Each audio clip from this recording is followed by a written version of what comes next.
students, this is International Islamic University Islamabad School, Sahiwal campus, online lectures. This is the online lecture of grade 9.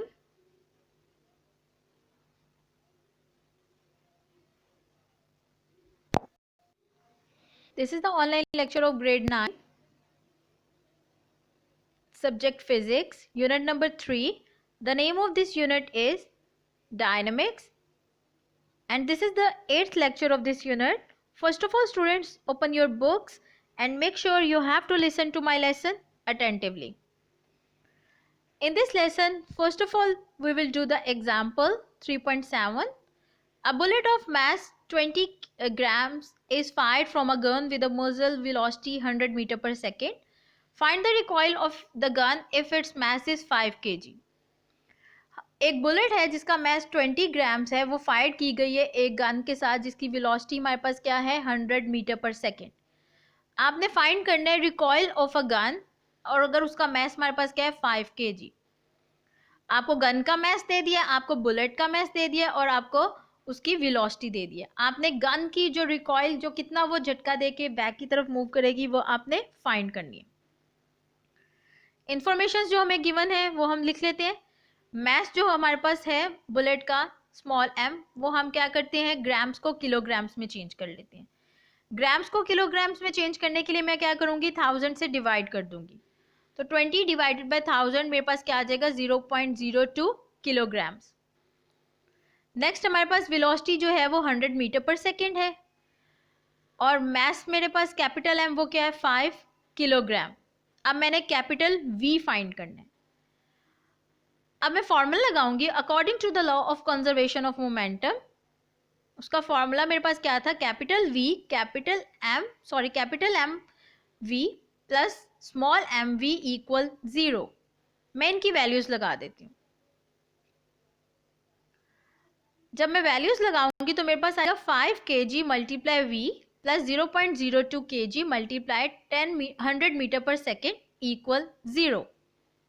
अब 5 kg multiply v equal 0.02 kg multiply 100 metre per second को दूसरी side पे ले जाऊंगी तो वो मेरे पास minus में हो जाएंगी क्योंकि मुझे v की वैल्यू निकालनी है. सो नेक्स्ट स्टेप में हम क्या करेंगे v को सॉल्व कर लेंगे. मैं 5 kg से डिवाइड कर लूंगी तो 0.02 मल्टीप्लाई 100 जब हम करेंगे तो हमारे पास आंसर क्या आ जाएगा जी. क्या आंसर आएगा हमारे पास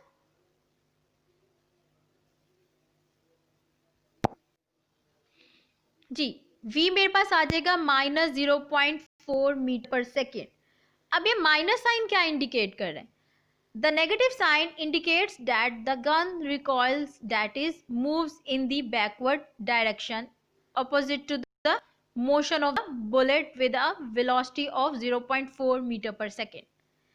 अब ये नेगेटिव साइन ये शो कर रहा है कि जो गन रिकॉइल की थी, रिकॉइल का मतलब क्या होता है कि वो बैकवर्ड मूव करती है, जो झटका देती है, और ऑपोजिट डायरेक्शन होती है जिस तरफ बुलेट मूव करती है with a velocity of 0.4 metre per second. Metre per second जो है वो रिकॉइल की है. ये आपके पास आंसर था.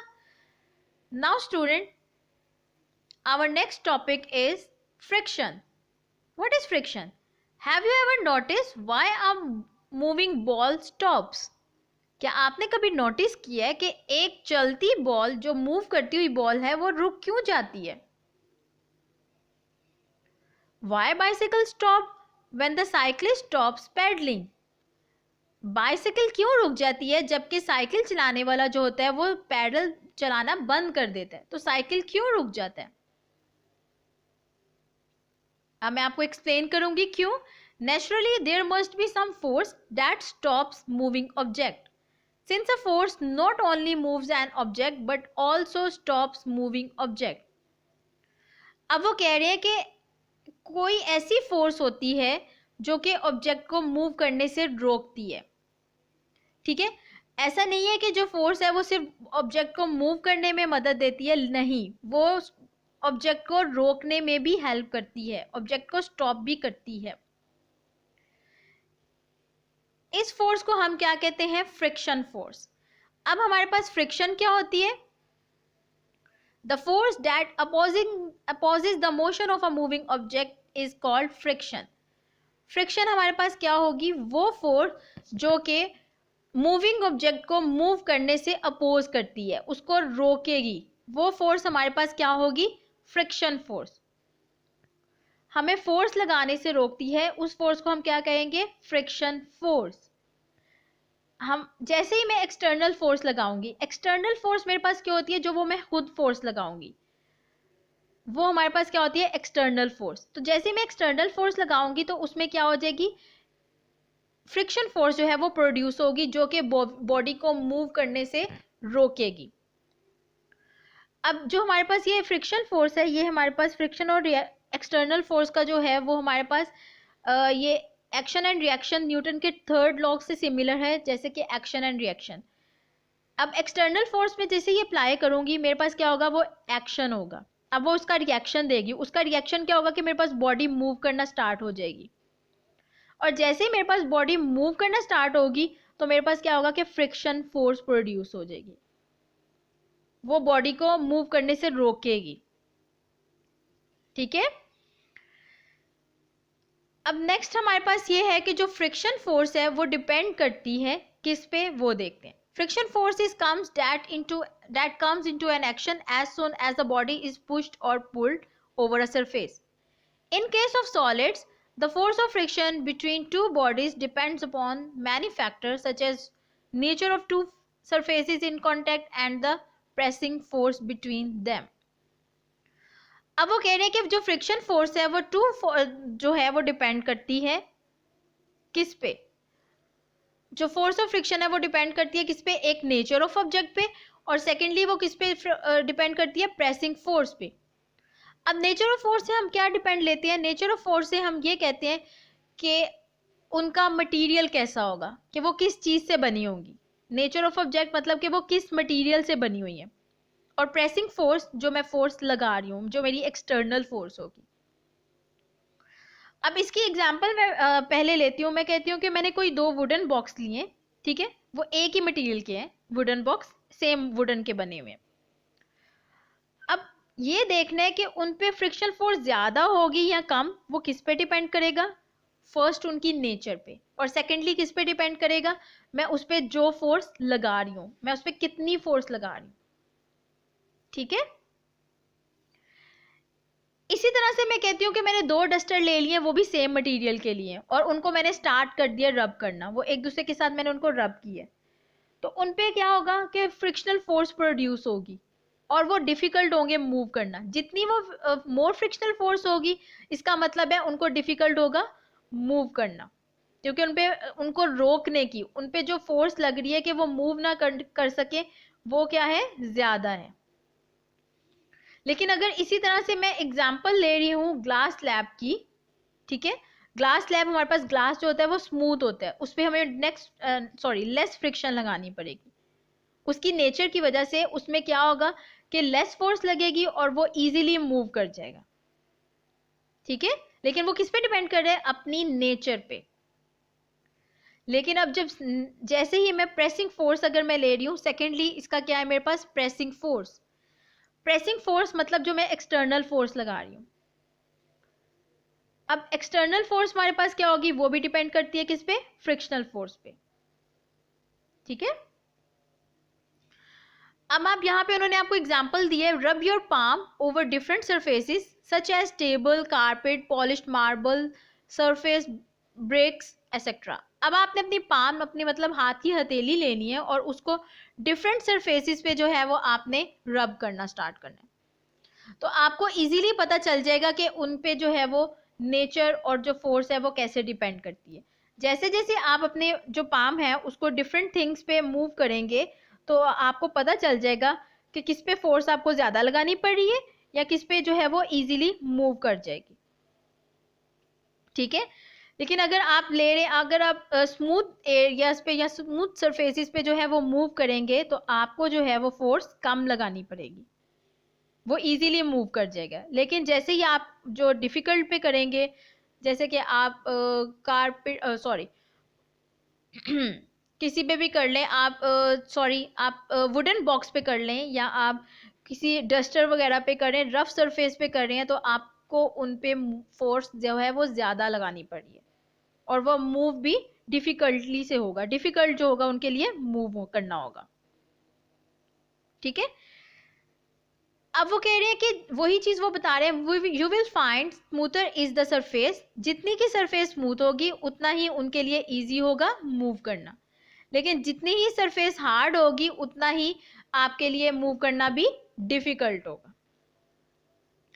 अब नेक्स्ट हमारे पास है कि एवरीथिंग इज नॉट स्मूथ, वो देखते हैं।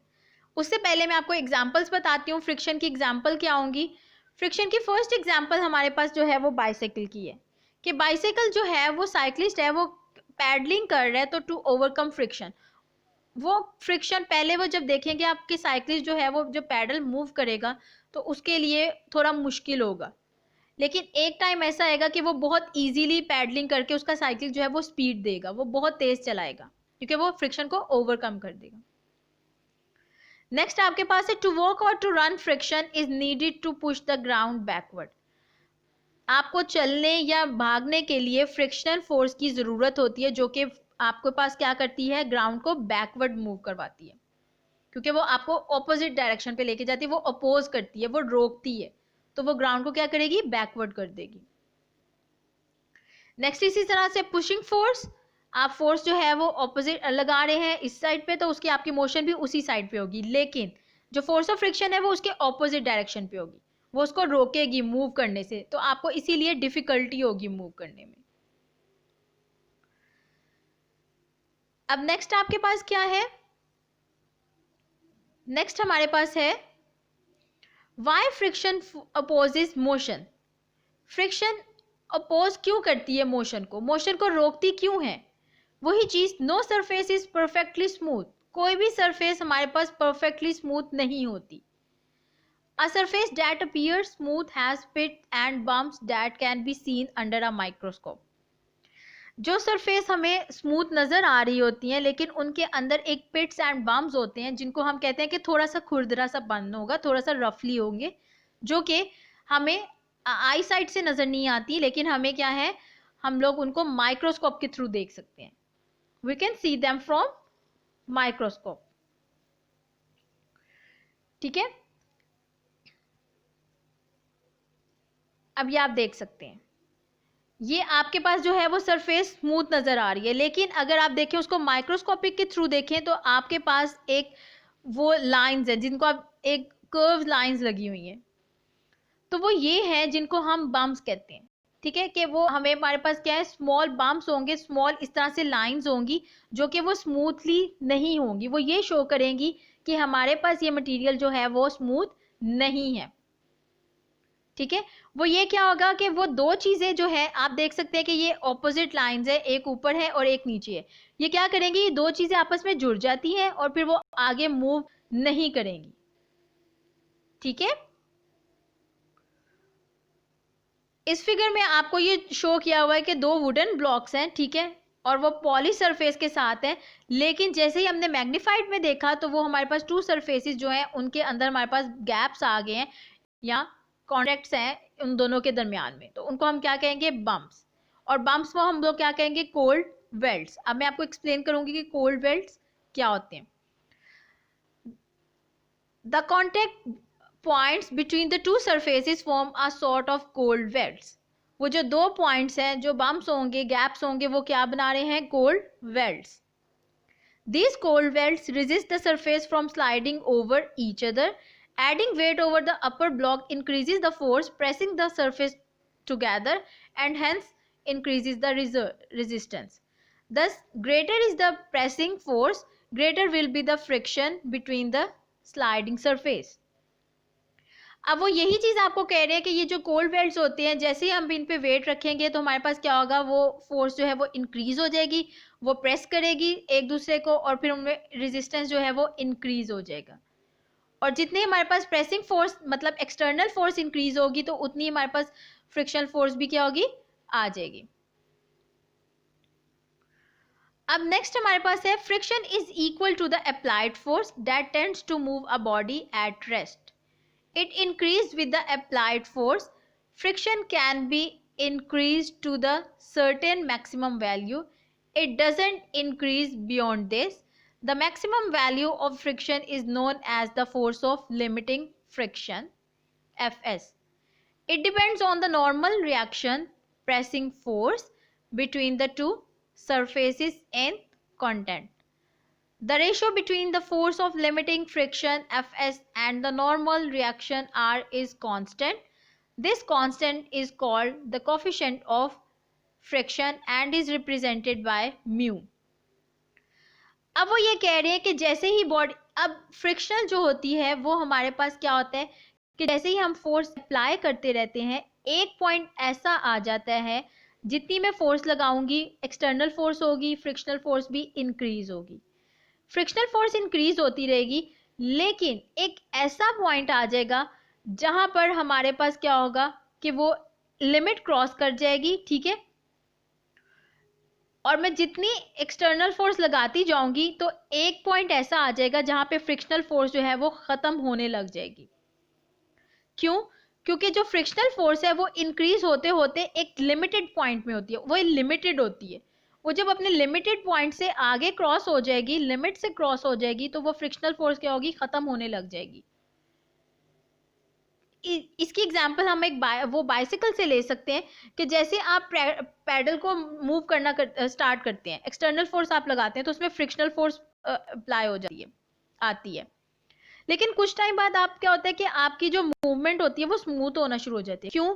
क्योंकि उसमें फ्रिक्शनल फोर्स जो है वो खत्म होने लग जाती है. बिल्कुल खत्म नहीं होती लेकिन खत्म होने लग जाती है, उसको हम निग्लेक्ट कर सकते हैं.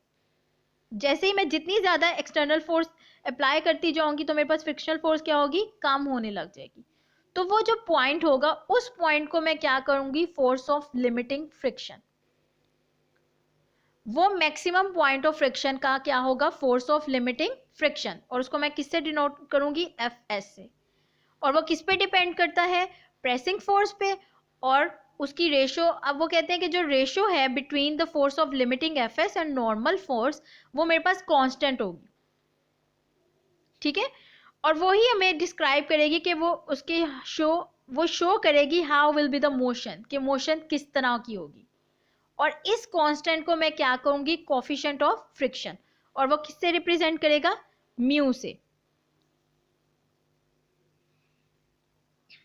म्यू हमारे पास क्या हो जाएगा, कोफिशिएंट ऑफ फ्रिक्शन. अब मैंने कहा म्यू किसके इक्वल होगा, वो रेशो होगी, कौन सी ratio, F S over R, कि मैंने लिमिटिंग फोर्स को डिवाइड कर दिया है नॉर्मल फोर्स के साथ, और एफ एस मेरे पास किसके इक्वल हो जाएगा, म्यू आर, और मैंने कहा कि ये मेरे पास कांस्टेंट होगा. If M be the mass of the block then for horizontal surface R equal M G. अगर मैंने कहा कि मास ऑफ द ब्लॉक मेरे पास जो है वो m है, तो मेरे पास हॉरिजॉन्टल सरफेस के लिए r क्या हो जाएगा, फोर्स किसके इक्वल हो जाएगी, M G. r force equal M G, hence F S equal mu M G. अब मैंने r की वैल्यू लगा दी तो मैंने कहा एफ एस मेरे पास किसके इक्वल होगा, म्यू एम जी.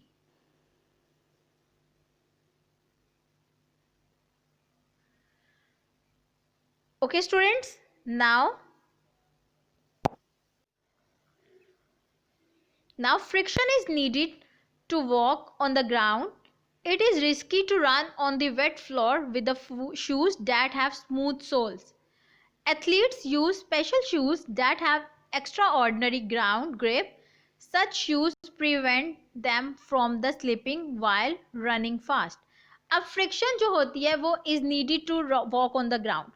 फ्रिक्शन की ज़रूरत होती है ग्राउंड में वॉक करने के लिए. ये हमारे पास रिस्की होता है कि अगर मैं मेरे पास अगर सोल बहुत स्मूथ है तो मैं उसके साथ वेट फ्लोर पे जो है वो रन करना स्टार्ट कर दूं. तो आप जैसे ही वेट फ्लोर पे रन करेंगे आपका सोल स्मूथ होगा तो वो स्लिप होना शुरू हो जाते हैं. वो इसी वजह से कि फ्रिक्शन की वजह से ही हम वो क्या हो गए, स्लिप होना शुरू हो जाते हैं. और ऐसे ही कि एथलीट्स जो है वो स्पेशल शूज जो है वो यूज़ करते हैं रनिंग के लिए, ठीक है. What will we do to stop our bicycle? हमें अपने बाइसिकल को स्टॉप करने के लिए क्या करना चाहिए. क्या करते हैं आप लोग अपने बाइसिकल को स्टॉप करने के लिए?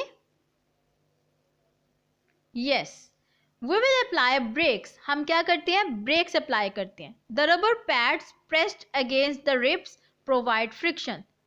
वो क्या करेंगे? फ्रिक्शन प्रोवाइड करेंगे, और वही फ्रिक्शन होगी वो क्या करेगी? बाइसिकल को स्टॉप करेगी. तो वो ब्रेक्स की वजह से फ्रिक्शन प्रोड्यूस होगी, और वो फ्रिक्शन क्या करेगी? बाइसिकल को स्टॉप करेगी.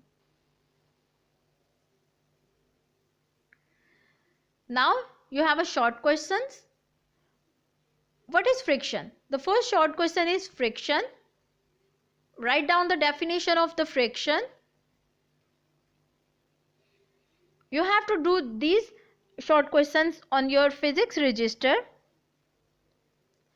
You can pause the video and write down all the short questions on your physics registers. And the example of the friction in our daily life is walking,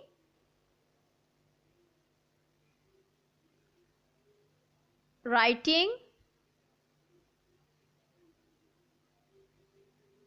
The second short question is what is cold welts?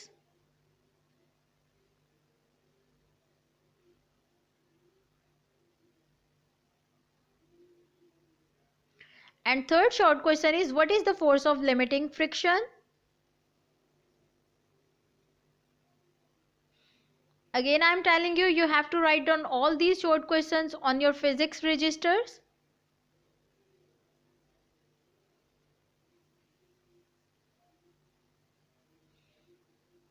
And the last one is what is coefficient of friction?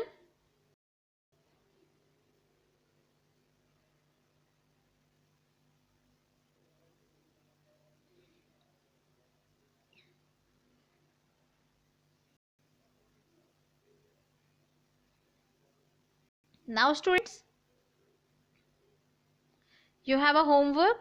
First of all, open your diary, write down your diaries, write down date, the subject physics, and write down your homework. And what's your homework? Your homework is, the first is long question, learn topic friction. Do practice example number 3.7 on your rough register and note. And the next homework is that write down definition of friction, cold weld, force of limiting friction, coefficient of friction on your physics register.